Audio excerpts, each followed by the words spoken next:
Hey guys welcome back to my channel welcome to another mini vlog. तो এখন আমি wait করছিলাম শুভর জন্য, অনেকদিন পর বেরোচ্ছিলাম। আর প্রথমেই বলে দিই ভিডিওটা অনেক দিন আগের, পয়লা বৈশাখে চলে গেছিলাম জুডিওতে কেনাকাটা করতে। বাট ভিড়, অসম্ভব ভিড়। এই ভিড়কে ঠেলে অনেকগুলো জামা নিয়ে চলে গেছিলাম চেঞ্জিং রুমে। তো সেগুলোই চেঞ্জ করে করে তোমাদেরকে দেখাচ্ছি। কোনটাতে তোমাদের ভালো লাগছে আমাকে সেটা কমেন্টে জানিও।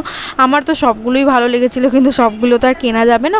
তো আমি একটাই জামা কিনলাম পুরী যাওয়ার আগে, যেটা পুরীতেও পরেছিলাম। সেটা হচ্ছে এই ডেনিমের এই ওয়ান পিসটা। এটা কেনার পর চলে গেলাম ডাইরেক্ট বিল করতে। বিল করার পর আমাদের পেয়ে গেছিলো খুব জোর খিদে।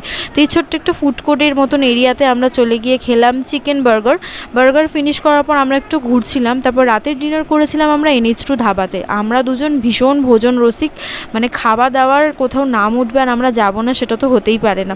তো আমরা খেয়েছিলাম ফ্রাইড রাইস আর চিলি চিকেন। তো ডিনার কমপ্লিট করে লাস্টে জিরা ওয়াটার হজমের জন্য খেয়ে বাড়ি চলে যায়। আশা করছি ভিডিওটা ভালো লেগেছে। ভালো লাগলে অবশ্যই লাইক কমেন্ট সাবস্ক্রাইব করবে।